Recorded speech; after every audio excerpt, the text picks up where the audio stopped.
Hi my dear friends, my dear masters and my dear God's. నా పేరు గీత, నేను కర్నూలు నివాసిని.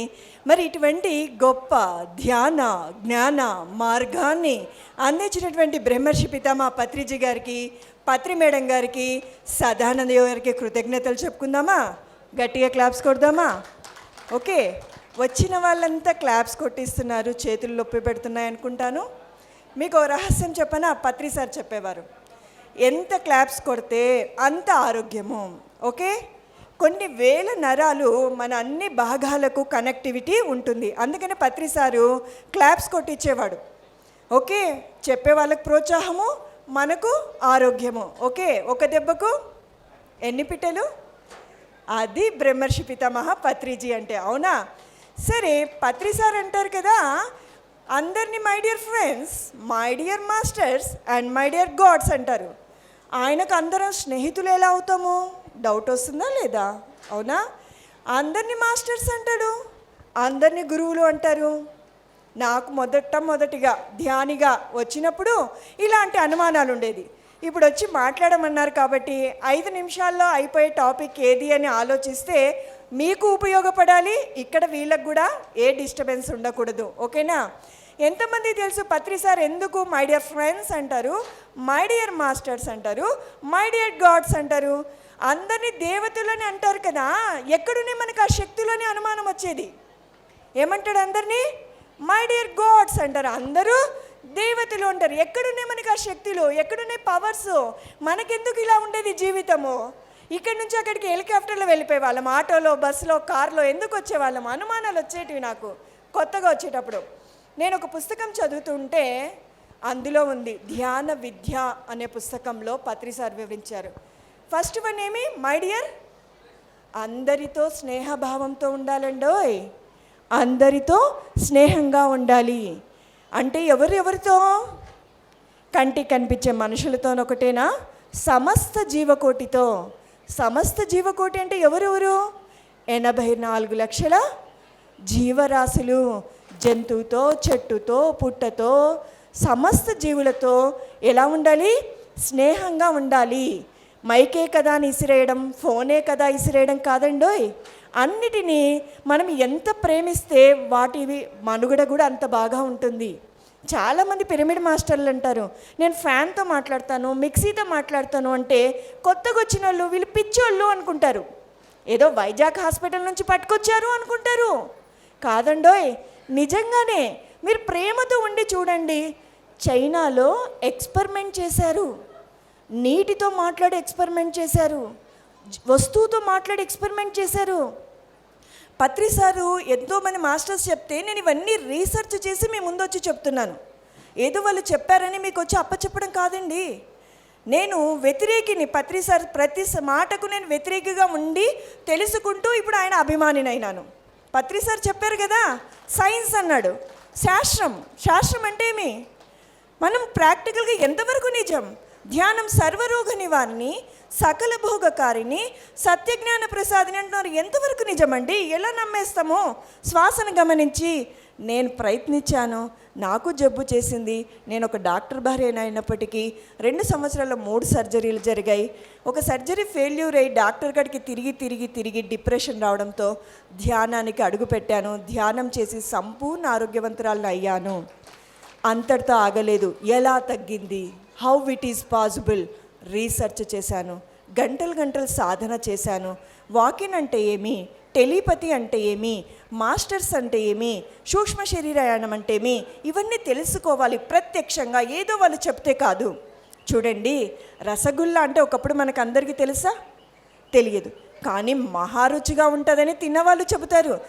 రౌండ్గా ఉంటుంది, దూదిలాగా ఉంటుంది, తీయగా ఉంటుంది అంటారు. ఎప్పుడు తెలుస్తుందండి? అది తింటే కదా తెలిసేది. అలా నేను నమ్మకంతో, శ్రద్ధతో, విశ్వాసంతో సాధన చేయండి. ధ్యానము కల్పవృక్షము, కామధేనువు. ఏది కావాలంటే అది పొందుతాము, కానీ ఏముండాలి? కూసంత శ్రద్ధ ఉండాలి. ఉంటుంది కదా? శ్రద్ధతో ధ్యానం చేయండి. సరే, అసలైన టాపిక్ వద్దాం. అందరితో స్నేహంగా ఉండాలి.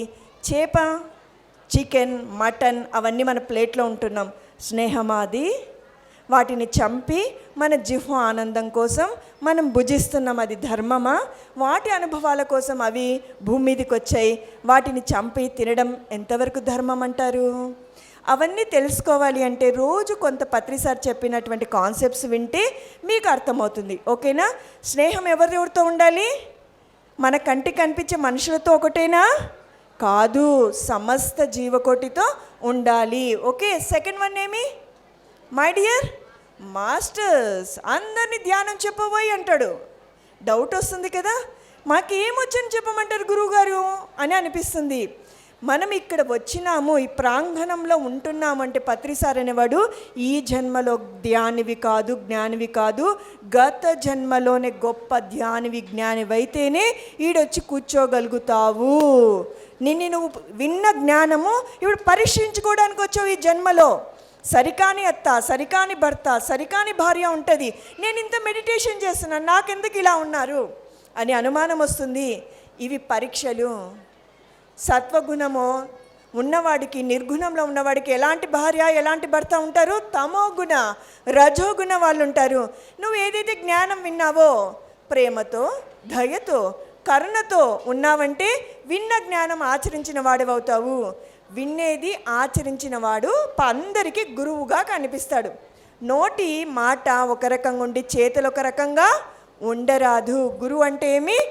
అందరూ ఏది తెలుసుకున్నా ప్రతి ఒక్కరికి చెప్పాలి. ఒక్క మాట చెప్పనా, అన్నీ అందరికీ తెలియవు. ఇక్కడున్న అమ్మకు ఒక దాంట్లో చాలా చాతుర్యం ఉంటుంది, అక్కడున్న పెద్ద ఆయనకు ఇంకొక చాతుర్యం ఉంటుంది. ఇక్కడ ఒక అబ్బాయి వచ్చాడు, ఆ అబ్బాయి ఒక గుణం ఎంత గొప్ప గుణము! 10 లక్షల రూపాయలు ఇవ్వదలుచుకున్నాడు. ఒకటి కాదు, రెండు కాదు. చిన్న బిడ్డ ఏమి సంపాదించాడని, ఏమి చూశాడని, ఎంత ఇవ్వాలనుకున్నాడు? దీనిలో ఉన్నటువంటి శక్తిని చూశాడు. చూడండి, ఆ అబ్బాయి యొక్క గొప్పతనం నేర్చుకోవాల్సింది ఉందంటారా? లేదంటారా? 100 ఇవ్వడానికి జోబు తడుముకుంటాం, 1000 ఇవ్వడానికి జోబు తడుకుంటాం. ఆ బిడ్డ 10 లక్షలు ఇవ్వడానికి ముందొచ్చాడంటే ఎంత నేర్చుకోవాల్సింది ఉంది ఒకరి నుంచి ఒకరము. మై డియర్, అర్థమైందా పత్రిసార్ చెప్పినది? My dear friends, my dear masters అంటే గురువు అంటే అందరము అందరి దగ్గర నుంచి నేర్చుకోవడం వల్ల అహంకారాన్ని పోగొట్టాడు. ఓకే. చిట్ట చివరిదేది?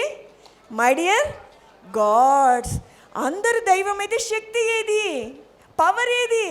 భలే చెప్తారు ఈ గురువుగారు అని కోపం వచ్చేది నాకు. ఏదో వింటున్నాం కదని చెవులు పువ్వు పెడతాడు, ఈయన క్యాలీఫ్లవర్ పెడతాడు అని అనుకునేదాన్ని. చూడండి, ధ్యానం చేస్తే ఈ మాంసపిండం మంత్రపిండం అవుతుంది. ఎప్పుడైతే ధ్యానం చేసి జ్ఞానం వింటే వాక్కు శుద్ధి అవుతుంది. శుద్ధి అంటే అబద్ధం చెప్పవు, మోసం చెయ్యవు, అన్యాయం చెయ్యవు. ఎప్పుడైతే శుద్ధి అవుతుందో సిద్ధిస్తుంది. దైవానివే అవుతావా కావా? ఇది అండి ఆయన చెప్పినటువంటి క్లారిఫికేషన్. ఇలా మాట్లాడుకుంటూ పోతే దీనినే 2 గంటలు చెప్పొచ్చు ఎగ్జాంపుల్స్తో పాటు. కానీ ఇక్కడ ఎంతోమంది నాలాగా, ఇప్పుడు నేను అనుకోకుండా వచ్చినటువంటి అతిథిని, కర్నూలులో ఉన్నప్పటికీ నేను నా ఇంట్లో వివాహం జరుగుతున్నందుకు నా సొంత సిస్టర్ కూతురుదే నేను రాలేకపోయాను. మా ఇంట్లో వాళ్ళంతా నా మొహంకి వచ్చి ఇలా చూస్తారు. బాధపడుతుందో, ఏడుస్తుందో, పోలేకపోతుంది అని అనేసి. సంసారంలో నిర్వాణం అన్నాడు బ్రహ్మర్షి పితామహ పత్రిజీ. ఓకే.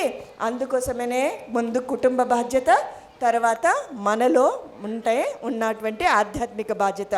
ఈ పిరమిడ్ మాస్టర్కి ఎక్కడ ఉన్నా ఆనందమే, దుఃఖం అనేది ఉండదు. ఈ అవకాశం ఇచ్చినటువంటి టీం మెంబర్స్ అందరికీ సదా కృతజ్ఞతలు చెప్పుకుంటూ మరి ఒకటువంటి గొప్ప అవకాశంతో మేము ముందుకు వస్తాం. Thank you masters.